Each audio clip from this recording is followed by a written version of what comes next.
Yes, one of the possibilities that's driving the long-term bond yields higher is concerns about inflation risk related to the cumulative effect of government debt. So we don't know exactly why the long-term bond yields have gone up, but certainly that's one of the possibilities that people are talking about.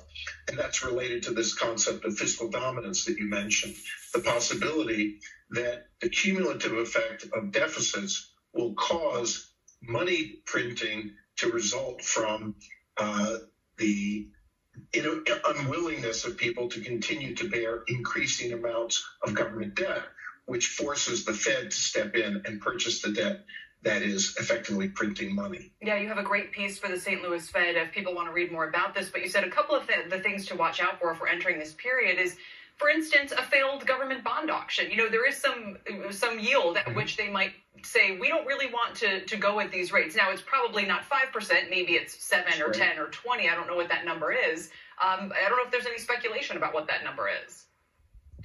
Well, I'd say that, let me say what's already agreed upon.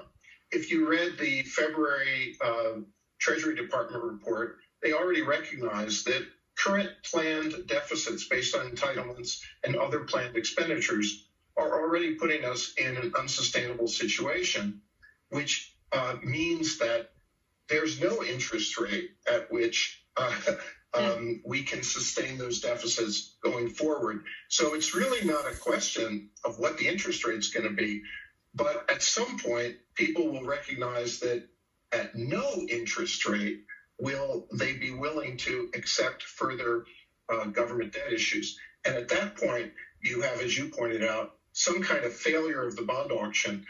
This has only happened a couple of times that I'm aware of in American history. But what it means is that people sort of realize that we've hit this point. It's not an easily forecastable threshold.